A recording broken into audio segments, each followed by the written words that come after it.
Asanteni sana, tunawakaribisha katika sehemu ya pili katika End Time Loud Cry TV, ambapo tuko katika mission ya Mosiro, ambapo tumekuja kutangaza ujumbe katika maeneo haya. Na leo tuko na mchungaji wa eneo hili ambaye nafikiri nitampa nafasi akapate kujitambulisha ili tukaweze kumfahamu. Karibu sana mchungaji. Asante. Naitwa Pastor Gideon Ole Mingati Lonkoi. Ni mchungaji ambaye nimekuwa mchungaji kwa muda, na nimekuwa katika sehemu hii kutoka 2009 na nimekuwa nikihubiri huku, na ninashukuru Mungu kwa sababu mimi ni mchungaji, niko na familia, niko na mke mmoja na watoto wangu wako wazima na tunaendelea vizuri, na ninahubiri katika sehemu hii. Niko na makanisa mengi katika sehemu hii ya Mosiro, ambayo ni makanisa 10 ambayo yako Mosiro. Mengi ni Sabbath schools, lakini moja tu ndio main church. Sasa niko katika sehemu hii ambayo ni dry place, mahali ambapo pamekauka, ni mahali ambapo hamna chakula, lakini ninapambana tu kuweza kuhubiri injili ya Mungu tuweze kuingisha ndani. Asante. Unajua, unaposema we ni mchungaji wa eneo hili ya district hii, huenda kuna mtazamaji anaangalia hajaelewa ni mchungaji wa kanisa gani, PEFA, Redeemed ama gani? Okay, mimi ni mchungaji wa Adventista wa Sabato, Mwadventista Msabato katika sehemu hii, na katika station yetu ya Narok. Conference yetu inaitwa Central Rift Valley Conference, ambaye iko katika East Kenya Union Conference pia. Yeah. Asante sana. Kwa hivyo hiyo inaonyesha hierarchy ya kanisa mpaka kwa General Conference. Yeah. Okay. Na sasa unaposema uko ni mchungaji wa district hii, unajua wengi wamezoea district makanisa mawili, hata wengine kanisa moja. Okay. Uko na makanisa mangapi mfano katika district hii? Katika district hii niko na makanisa 31. Usikie hiyo, kanisa 31. Yeah, yote na Sabbath schools, makanisa 31. Churches ni 6. Na hayo mengine ni Sabbath schools tu ambayo waka katika district hii. Yeah. Ambapo utapata inachukua muda mrefu kitambo uzunguke kwa hayo makanisa. Katika kutoka kanisa moja mpaka lingine ni zaidi ya, mengine yako zaidi ya kilomita 30, mengine 10. Ile iko karibu sana, tuseme kutoka kanisa moja mpaka Sabbath school ambayo itakuwa karibu ni kama kilomita 8. Hiyo ndio kanisa karibu sana ambayo iko karibu sana. Lakini mengi utapata kutoka kanisa moja mpaka lingine kilomita 30, kilomita 70. Lakini kwa ujumla kutoka mwisho ya district mpaka mwisho ya district hii ni kilomita 175 au na 6 hivi. Hiyo kweli ni makanisa ambayo kuna challenge kubwa sana mtazamaji, kama vile unavyosikia. Lakini sasa mchungaji, labda unaweza kutuelezea historia ya kanisa katika mtaa huu na katika maeneo haya imekuwa vipi? Okay, kwanza katika district hii ambayo inaitwa Naragiangare district kwa ujumla, kwa sababu inatoka mpaka wa Nakuru na Narok, mpaka pia inafika Kajiado na Magadi, mpaka pia ya Narok district, na pande huu ambaye ni ndio inaitwa Naragiangare district. Utaona kwamba ni sehemu kubwa, na sasa hapa sehemu hii ambaye ndio pagumu zaidi ambaye inaitwa Mosiro, ambaye tuko sasa, ndio iko na makanisa 10, yani church moja na Sabbath schools 9 ambaye ziko katika sehemu hii. Na katika sehemu hii ambaye tupo ni kwamba kutoka kanisa moja mpaka lingine, ukienda kutoka church kwenda Sabbath school unaenda kuishi pale, kwa sababu hautaweza kurudi kwa maana ni ya umbali. Ukifika pale itabidi ya kwamba uweze kupumzika pale na kuweza kutulia pale katika siku hiyo, kwa sababu hautaweza kurudi, itakuwa giza. Yeah. Kwa hivyo kanisa, historia ya kanisa hapa imekuwa iko na uzito fulani. Na hata kuweza kuingisha injili ndani ya na umasaini ni ngumu sana. Historia ni kwamba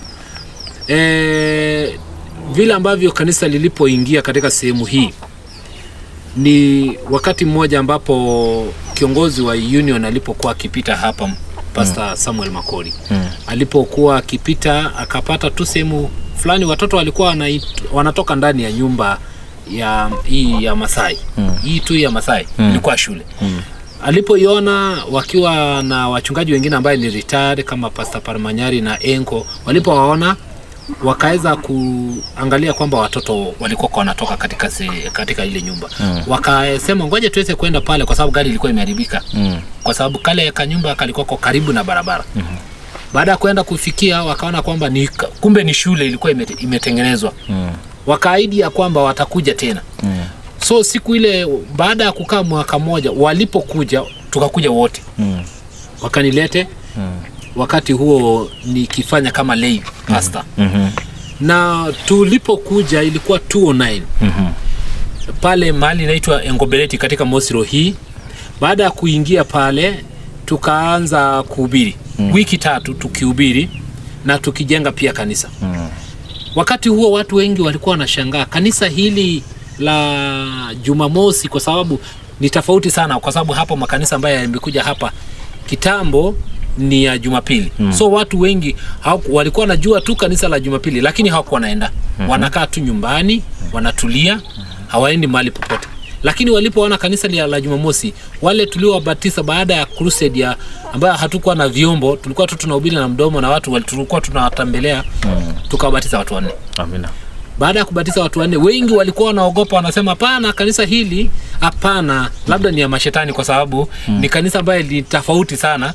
Hawakuwa wanajua ya kwamba kuna kanisa ambayo linaitwa Sabato.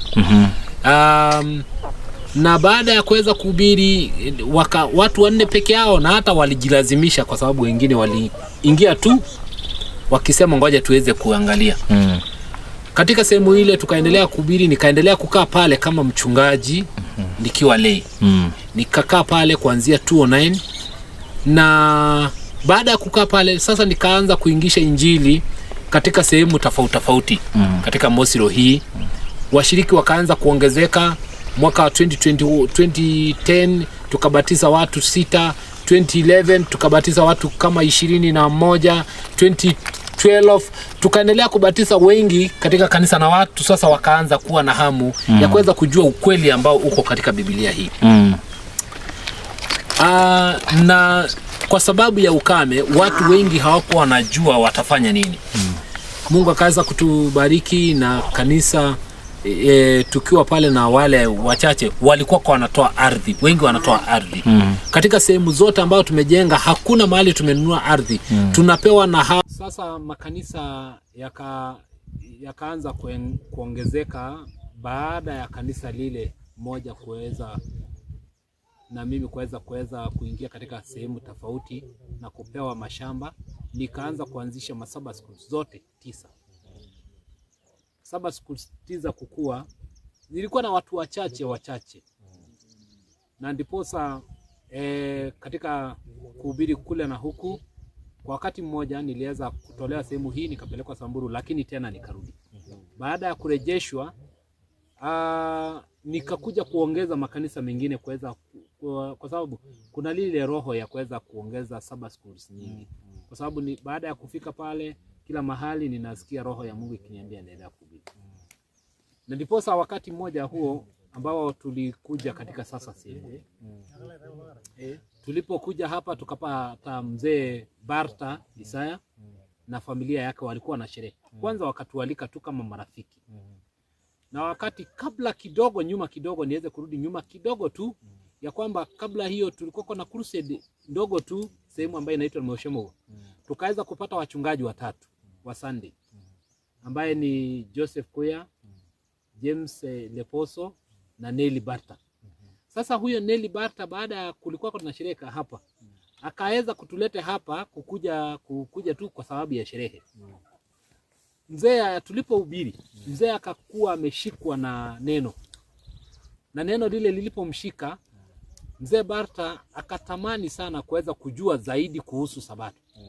Vile ambavyo hawa wachungaji ambao walikuwa kwa Sunday na sasa ni Waadventista watatu walivyojua. Na akaendelea kuuliza maswali, kwani Sabato ni nini? Na baada ya kupata majibu, ndipo sasa tukafika hapa, na akasema kwamba kwa sababu ninataka kujua zaidi na sitaki niende nijulie kwa watu wengine.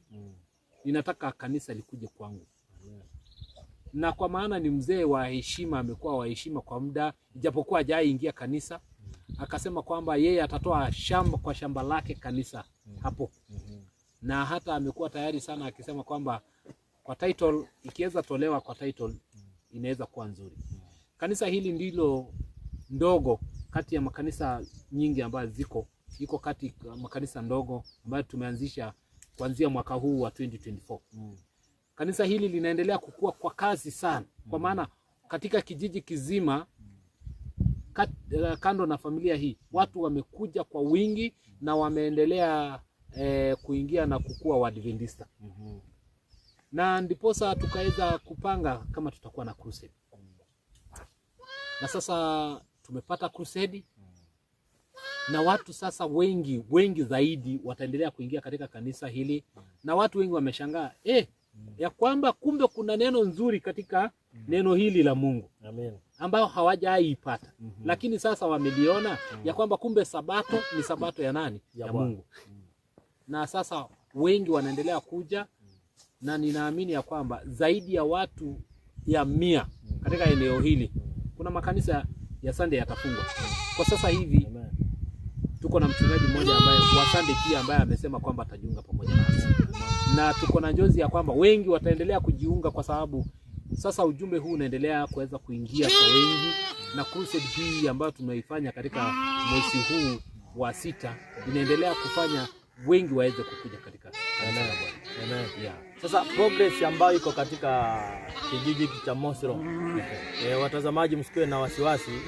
Tuko sehemu ya Masai. Kwa hivyo msikiwe na wasiwasi wote mkisikia kelele kule nje, ni katika maumbile ya Mwenyezi Mungu. Yeah. Progress katika sehemu hii ya Mosro iko aje? Labda unaweza ku highlight tuonyeshe vile ilivyo. Okay, ya kwanza ni kwamba progress hapa ni kwamba washiriki wameongezeka kutoka washiriki 4 mpaka sasa tuko na washiriki zaidi tuko na washiriki zaidi ya 100 ambao sasa ni Waadventista hapa na ni wa Masai, piwa Masai. Sasa hizi maendeleo ni kwamba wamekuwa Waadventista, na maendeleo ni kwamba wanaendelea kuingia kanisani. Lingine ni kwamba wanaendelea kutoa mashamba, na sasa hiyo ndio maendeleo ambayo tumepata, ya kwamba tunaendelea kuingia kule ndani na watu wengi wanaendelea kupata ujumbe. Maendeleo nyingine ni kwamba watu wengi wamepata sasa ile hamu ya kusomesha watoto, hasa kwa ile sehemu ambayo tumetangulia kupata. Na wengi pia wamesaidiwa, watoto wameenda shuleni.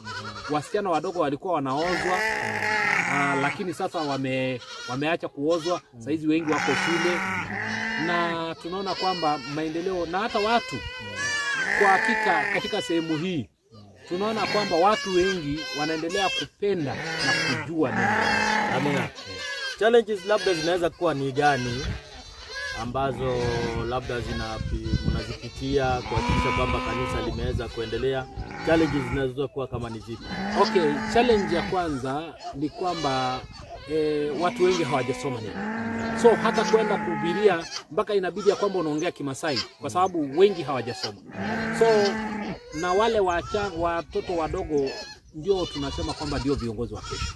Na sasa saa hizi unaona kwamba wengi hawajasoma, lakini wale kwa ile makanisa za kwanza ndio wameanza kusomesha watoto, kwa sababu baada ya kuwafundisha na pia kanisa kuweza kuwasupport kidogo. Sasa katika challenge ni kwamba watu waweze kusomeshwa na waweze kwenda mbele. Kingine ni kwamba katika sehemu hii maji ndio taabu ya maji. Hata sisi ambao tuko hapa, ambao tuko katika maeneo haya katika crusade, kuoga ni taabu. Unaoga labda mara moja kwa wiki Kwa sababu mahali pa kupata maji ni mbali sana. Ni mpaka mtoni wa Songiro ambaye ni kilomita zaidi ya 20 kwenda kuleta maji. Challenge nyingine ni kwamba makanisa zetu kujengwa, kwa sababu tuko chini ya mtu kama huu ambao unaona kwamba ni changamoto. Ikinyesha hakuna kanisa. Ikikuja jua kali hakuna kanisa. Changamoto nyingine ni viti, kwa sababu unaona kwamba hii ni msisi wa mti na hii ndio kiti, hizi ndio viti. Na ukienda katika sehemu zingine ambayo labda mti haujatoa msisi kama huu, unabidi na keti chini, kwa sababu hapa kuweza kuonekana hata plastic chair hakuna. Changamoto nyingine ni kwamba mavazi. Unakuta kwamba labda mtu ako na vitambaa hizi za Masai ndio anavaa, ndio inaitwa wash and wear. Ndio anaenda naye safari hii moja, anavua asubuhi, anakausha pale, ndio anaweza ikikauka ndio anavaa tena. Akirudi kutoka safari ndio anafanya naye shughuli nayo zake. So changamoto pia ni mavazi hapa. Changamoto nyingine ni wengi wa wale ambao tunahubiria. Kiangazi huwa inapokuja inamaliza mbuzi, inamaliza ng'ombe. So utakuta kwamba wachache sana ndio utapata kwamba wako labda na mbuzi, lakini wengi ni hawana chochote. Changamoto nyingine ambayo iko katika sehemu hii, hakuna chakula. Hakuna chakula kabisa, kwa sababu ukiona, hata ukijaribu kuona, hakuna mahali pamelimwa, hakuna shamba hapa. So inabidi ya kwamba chakula tunanunua kutoka wale ambao wanatoka mbali. Town iko mbali pia. Kama ni kusiaga, hata kama ni ugali tunahitaji, inakuwa kwamba inabidi ya kwamba tunaenda mpaka Ndulele kwenda kusaga ndio tuweze kuleta sehemu hii ya Mosi. So mbali. So tunanunua unga. Kwa ile soko yetu kidogo tunanunua unga, na nadhani ya kwamba watazamaji wataona watu wakiuza unga kweli, ikiuzwa unga, ikinunuliwa unga, kwa sababu hatuna tinga na hatuna mahindi. So inabidi ya kwamba mahindi zote na chakula zote zinatoka Ndulele. Na hata mavazi yanatoka Ndulele. Barabara pia ni changamoto, lakini najua kwamba hii ndio changamoto ambayo inatukumba kama wahubiri. Lingine ni kwamba Biblia kama hizi hamna. Nakukuta watu wengi wanakuja kanisani bila nini? Bila Biblia. Nyimbo pia hamna, kwa sababu ijapokuwa watu wengi hawajajua kusoma, lakini kama angekuwa nayo, msomi aje kama wewe au mtu mwingine aje, anaweza msomea na hata anaweza kumuimbisha wimbo, na kuna pia hii wimbo ya Kimasai. So changamoto ni hizo ambayo tunapitia, kwa sababu kwa sasa hivi kama hapa inabidi ya kwamba mtu asipokuja mwenye anajua kusoma Biblia, siku hiyo labda ni kuimba peke yake na kwenda nyumbani. Sasa vision labda ambayo uko nayo ni gani? Maana yote tunaangalia vile kanisa la Mungu linaweza kupata nguvu katika sehemu ya Mosi. Vision ambayo uko nayo ni gani tunapomalizia? Okay, vision tunapomalizia ni kwamba ya kwanza tukipata maji inaweza kufanya washiriki wanaweza kuja kanisa mapema. Kwa sababu maji ndio inafanya watu wengi wanaenda asubuhi kwenda kutafuta maji na wanakuja baadaye. Vision nyingine ni kwamba njozi ni tuweze kujenga makanisa katika shamba zote ambayo tumepewa, kwa sababu haijajengwa. Na vio pia hamna. Kama kanisa hamna, na unajua hapa sasa itakuwa ni kichaka, watu wanaenda kujisaidia tu. So hapa tuweze kujenga pia vio. Njozi langu ni kwamba pia tuweze kujenga mashule, kwa sababu ya wengi kuweza kuempower vijana wadogo, wasichana wadogo waweze kusoma. Na njozi ambayo ninaiona kwa umbali sana ni kwamba tuweze kuweka wachungaji wengi wa Wamasai haswa waweze kufundisha na kuingia kule ndani, kwa sababu kati yangu labda wale ambao ni wachungaji wa Masai ambao labda tumeenda shule kiasi na tumerudi, tuko wachache mno. So ya kwamba Wamasai wengi tuweze kuempower na kuweza kuwaweka wengi ambao wameingia kanisani waweze kwenda katika shule zetu za theology ili waweze kukuja kusaidia kuweza kuingisha injili ya Mungu katika vile vijiji, kwa sababu wako na roho lakini hawana uwezo, na bado wengi hawajajua ya kwamba wakienda shule watakuja kusaidia wengi ambao ni wachungaji. Yeah. Tunashukuru Mungu sana. Nafikiri mtazamaji umeweza kupata taswira kamili. Sio kila kitu tunaweza tukakiweka, lakini nafikiri umeweza kupata taswira kamili ya mambo yalivyo katika sehemu hii ya Mosro. Na tutazidi kuwaomba kama mnaweza mkashikilia kanisa la Mosro, basi mtakuwa mmeshikilia sehemu kubwa, kwa sababu kutoka hapa kwenda kwa kanisa ama Sabbath School ambayo iko next tulipata habari kama kilomita 10 huko chini. Kule chini ni mbali. Kwa hivyo kama tutaweza saidiana kanisa la Mungu lijengwe katika eneo hili ya Mosro, tutakuwa tumesaidia watu wengi katika kijiji hiki. Na watu wengi watakuwa na wepesi wa kuingia katika kanisa la Mungu na kufanya ibada zao. Na pia mnaona Biblia zinahitajika. Pastor anatueleza watu wengi hawana Biblia. Ukiwa pale uko na uwezo wa kutafuta Biblia, uko na uwezo wa kununua Biblia. Biblia nafikiri saa hii hata shilingi 700 utapata Biblia. Biblia nafikiri 700, 800, 1000, tuseme kwa kiwango kienda sana 1000. Nunua hata Biblia moja ama mbili. Tuma Biblia zako zifike katika kanisa pale Tulele. Kuna kanisa Tulele? Kuna kanisa Tulele.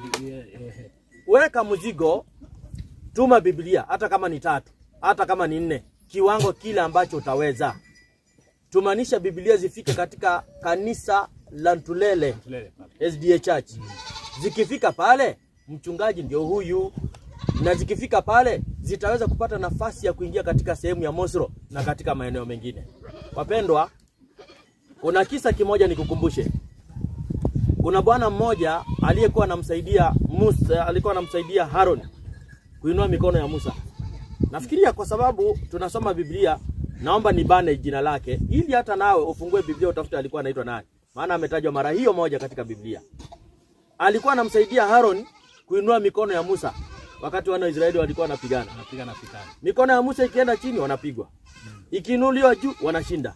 Huyu jamaa alisaidia mikono ya Musa ya Musa akiwa na Harun kuinua mikono ya Musa, watoto wana Israeli wakapata ushindi. Hebu angalia. Kwa nini nimekupatia kisa hiki? Ametajwa mara moja katika Biblia. Lakini unataka kuniambia huyu mtu pastor hatapata thawabu yake? Atapata. Alisaidia mara moja. Kasina kuna uwezo wa kuondoka na kufika maeneo kama haya na maeneo mengine. Watumishi wa Mungu tuko nao kina Nzoma, kina Gadi, kina nani wengine Bili, tuko nao kina Omosa, wana uwezo wa kwenda kutangaza ujumbe mahali kwingi. Lakini wewe huna uwezo wa kutoka kutangaza ujumbe, lakini uko na uwezo wa kusupport kazi ya Mungu. Tafadhali usibaki nyuma. Mission ya Mosro tunaingia wiki ya 3. Na bado tunakita mizizi kutangaza ujumbe wa Yesu katika maeneo haya. Chukua nafasi yako. Mulilie Mungu vile utakavyomulilia, ili apate nafasi ya kukusaidia wewe, upate kusaidia mwingine apate ujumbe, na mwingine atasaidia mwingine, na mwingine asaidia mwingine. Kazi ya Mungu itazidi kupanuka. Tutakapoingia katika sehemu ya 3, nafikiri ndio tutaweza kuelewa picha kamili. Maana tutakuwa tunazungumza na wachungaji ambao walikuwa katika makanisa ya Jumapili na wameona nuru na sasa wako katika kanisa la Bwana. Mungu akusaidie sana. Upate nafasi ya kubariki kazi ya Mwenyezi Mungu. Basta nafikiri hatuna lingine la kusema. Hatuna lingine, tunawashukuru tu. Yes. Tunawaambia kwamba karibuni katika mission hii ambayo iko sehemu hii ambayo iko na changamoto.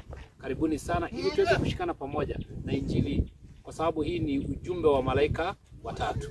Na tunataka kufikisha mwisho. Amina. Na tusipofanya hivyo kuhubiri injili, Yesu atachelewa. Na wale wanaochelewesha ni wale ambao hawataki kufanya jambo, kwa sababu Kasina umefanya jambo, hawa watumishi wengine Nzomo, Gad, hao wote wamefanya jambo. Hata muandalizi wa mkutano huu amefanya jambo. Lakini sasa tunataka hata nawe ambao unatuangalia fanya jambo, kwa sababu ya kufikisha ujumbe huu katika sehemu hii kubwa ambayo haijawahi sikia kanisa la Waadventista wa Sabato. Asante, Mungu awabariki sana. Siubariki watoto wa Mungu kwa ombi. Asante, na tuombe. Baba wetu na Mfalme, asante kwa sababu ya wakati huu na mahojiano haya. Na Mungu, kwa sababu ya watoto wako hawa ambao wameamua na wamesema kwamba kwa hakika watasupport kazi yako, uweze kuwabariki na kuwalinda na kuwatimizia mahitaji yao. Wanaposhikilia kazi yako, uwashikilie pia. Nasi tunapofanya kazi yako katika sehemu hii, hata kama kuna ugumu, Mungu utupe roho ya kuweza kuendelesha ujumbe wako, tuweze kufikisha mahali kote ambao unahitaji tuweze kufikisha. Kupitia Kristo tuomba na tukuamini. Amen. Amen. Barikiwa sana.